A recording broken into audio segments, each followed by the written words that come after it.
with my good eye, and I guarantee you a grand time if you promises to stick around. Let's see what the crew is up to this very moment, shall we? If you'll just follow over here. Well, it looks like Murphy's holed himself up again. That boy's got one bad temper, I'll tell you. We'll just leave him alone. I haven't seen him as mad as he's been the past few days since he was scarred up by the tattoo artist in Port Almont. He asked for the official pirate insignia on his forearm, and the bleeding tattooer scribed instead a skull and crossbows. Murphy says, "What do you think I am, Robin Hood or something?" So the tattooer makes a deal with him, offers to fix it in exchange for the release of his face, which Murphy had placed firmly under one armpit. Murphy says okay, and the guy screws it up again. Changes it from crossbows to crosscut saws, and has the gall to suggest lumberjacking to Murphy as a solution. Needless to say, Murphy tossed the separate body parts of the tattooer into, I believe it was, 6 different states. Don't know what he's upset about now, and if I want to find out. Avasti there, Fletcher. What you gonna do with that pony, my son? Aye, a mite bit of fun if you do it right. Fletcher is a good lad. The crust goes under my bunk, Fletch. Well, time runs short on the high seas. Tune in again next week, when I'll show you how to deal with a mass mutiny and how to tie a rig knot. Yo ho ho, and we'll see you next time. Bye-bye.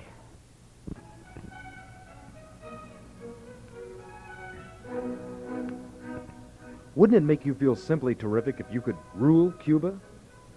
If the Soviet government owed you $800 million? If you had Iran just where you wanted them? If you owned Bolivia? Impossible, you say? Not with this revolutionary new concept from Continental Courts Incorporated we call Sue a Country. All you have to do is inform us which foreign power you want, and Continental Courts Incorporated will act on your behalf and get you that country. It's that easy. You, too, could very soon boast of owning a little land in Europe, maybe Sweden, Czechoslovakia, or even possibly West Germany. So write today to Sue a Country, Box 10, Continental Courts Incorporated, Kansas City, Missouri, 0071. In less than 6 weeks, you can be your own king, tyrannus, dictator, or even congressman. So please, act now. Here's the address again. Sue a Country, Box 10, Continental Courts Incorporated, Kansas City, Missouri, 0071. Send before midnight today. Lord Baldwin's Super Sleuth. As we tune in to the exciting conclusion of the mystery of the unpopped pimple, Lord Baldwin, Super Sleuth, has just entered the bedroom of millionaire recluse Howard von Derringer to see before him the dead body of von Derringer face down on the floor. Turning to the maid, the butler, von Derringer's personal secretary, and Paco, the Mexican leper, we hear our hero say, "All right. Did one of you 4 people kill this man?" Yes, I did. I admit it. Huh? Really? What? Oh. What? Well, officers, arrest him immediately. Yes, another case solved dynamically by Lord Baldwin's Super Sleuth.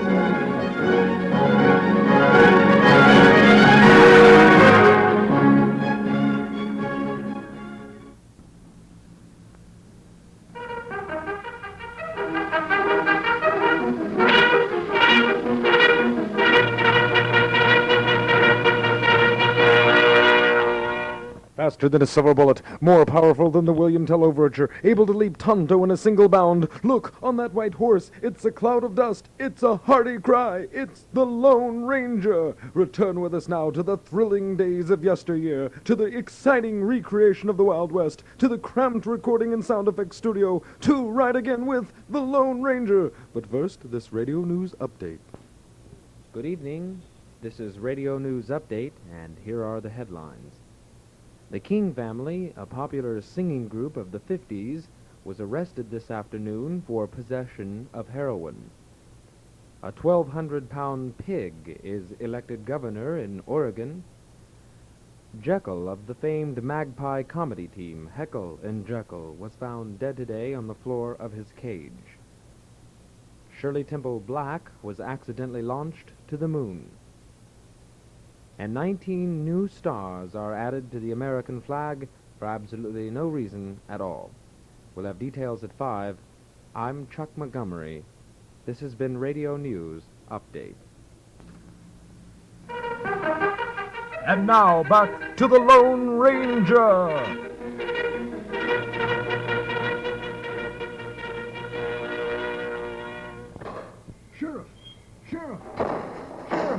Sheriff, the Larson's girl's been taken by the Spamloaf gang. Now, calm down, Tom. And that's not surprising, considering her reputation. I myself, on one or two occasions, have... No, Sheriff. I mean kidnapped. They busted into the orphanage where she was teaching the kids about string and just took her away. Their guns a-blazing. Oh. Have you told Old Man Larson yet? No, not yet. It'd break his heart, I know, Sheriff. And my neck. That codger's feistier than a wild coyote and an osterizer. You said it. I'll tell him. Tom, you round up the rest of the men. We're going after the Spamloaf gang.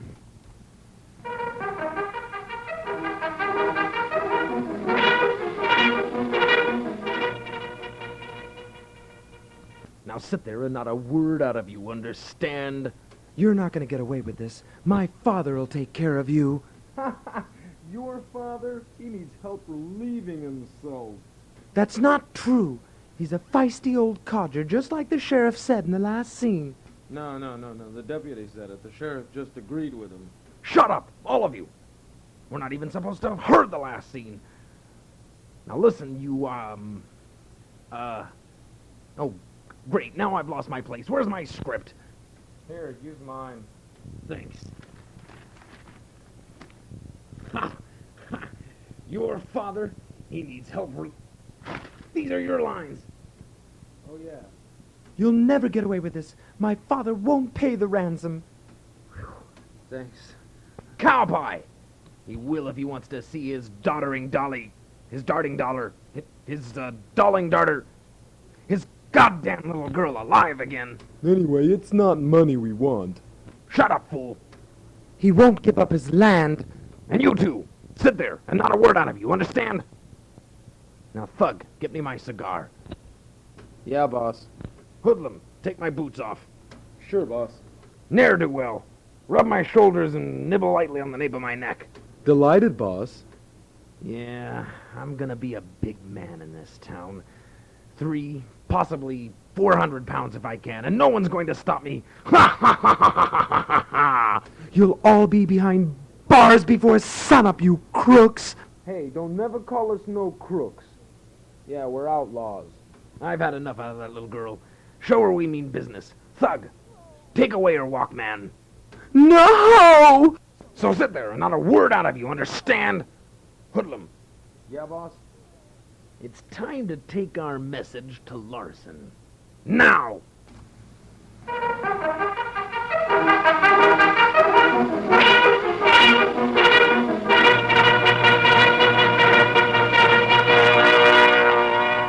And you say, Tonto, your people ritually eat these buttons in worship to your gods? Kimosabe. But never as many as you have porked down just now. Well, you know, Tonto, I don't quite see why you believe these buttons to be apparition-causing hallucinogenics. Let me ask you. Yes, Kimosabe? Why are your antennae glowing? Me believe it time for you to smoke another peace pipe, Kimosabe. Bring you back a bit to this planet.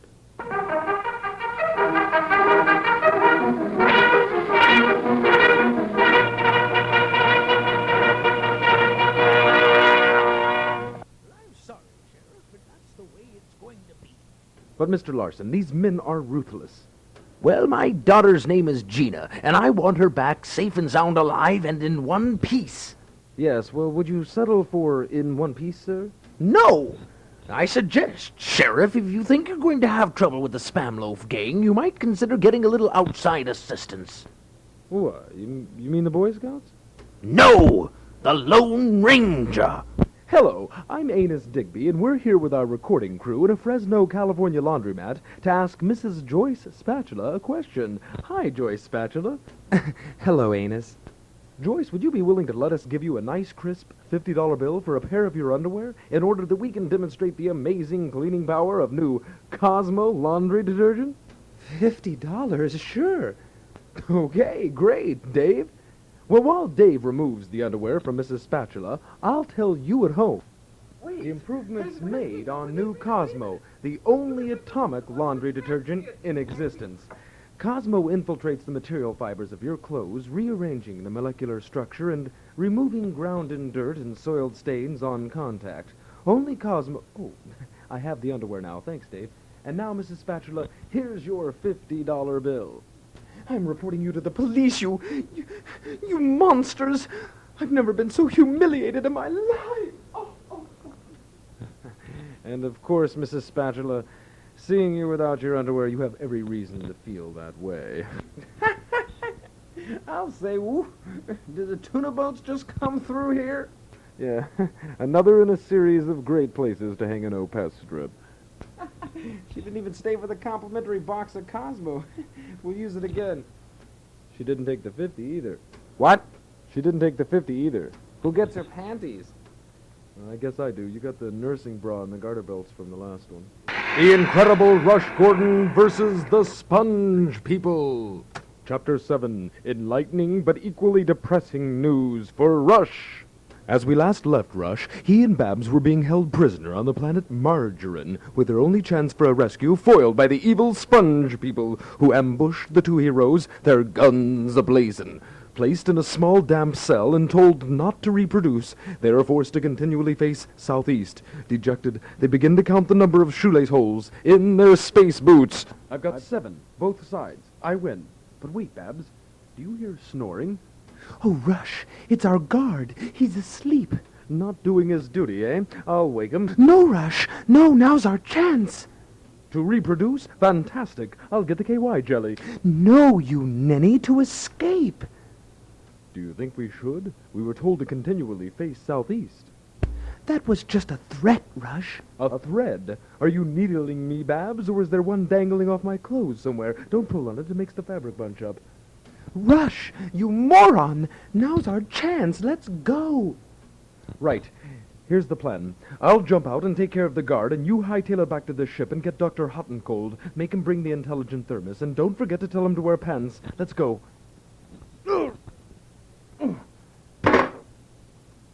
Damn. The door's locked. Oh, well. Yeah. Rush Gordon! To be continued. Well, it's pumpkin time once again here in California. Time once again to go and pick pumpkins and take them home and clean them out and place them on our heads and drive to Torrance. It's a joyous sight to behold and something we all take great pride in doing. And now, an immigrant. I remember a typical day on boats coming to Ellis Island back when I was a young man, and I bring my family over from Ichnakia. Captain would have us come to deck to get sunshine each day in shifts. There were so many of us. We would sing and pray to keep our morale up, play games, square dance, hold swap meets, Tupperware parties. Dinner would consist of salt herring, pickled salt patties, salt, and heavily salted salt pudding. It was always very good, but you got thirsty afterwards, so thirsty. Uncle Olaf would then tell his stories, and we would all retire for the night. Some to expire from dysentery during their sleep, but most of us from scurvy and starvation later on. But I made it, and now I live in America, where I am citizen, and I get to be subjected to every kind of discrimination and prejudice there is, except when it's time to pay taxes. Thank you. It is, how you say, a very wonderful feeling. Good evening. Welcome to Controversy. Tonight we look at the traits, the culture, even the origin of some of Africa's most exciting pygmy-like creatures ever to inhabit a vast continent at one time. These repulsive little people and their equally repulsive neighbors were studied by Dr. William T. Bennett, a sociologist at the Institute of Strange Behavior, for nearly 23 years. Dr. Bennett actually lived among the tribes, and he's here tonight to talk about his research and his findings. Thank you for joining us, Dr. Bennett. You're welcome. Dr. Bennett, Why don't you start off by telling us a little bit about the culture of these horrid little beasts?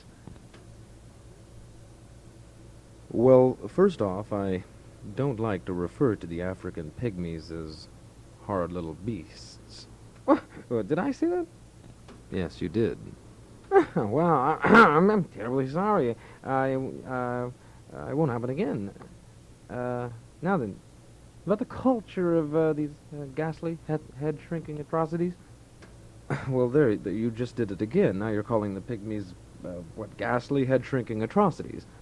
Yeah, right, Dr. Bennett, in all seriousness, I believe we really should return to the subject of the culture. Now then, let me see here. Am I correct in assuming that the pygmies eat mostly tree roots and missionaries, that for fun they like to set small children on fire?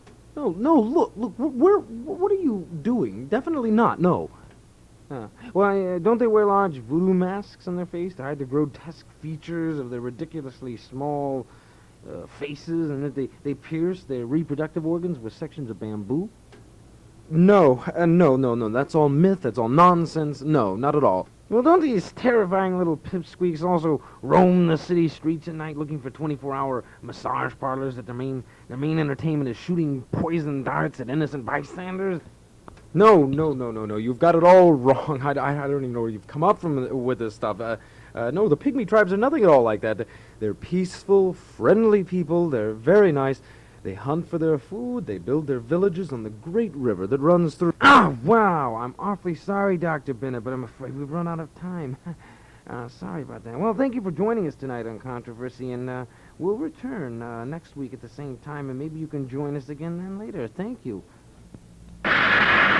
Nesbit Croft, Royal Canadian Mountie. As we last left our hero, a giant grizzly bear had a hold of Paco, the Mexican leper, and was about to bite off his head when suddenly Nesbit entered the scene. Paco screams for help as we hear Nesbit this week say, Excuse me, got change for a 5?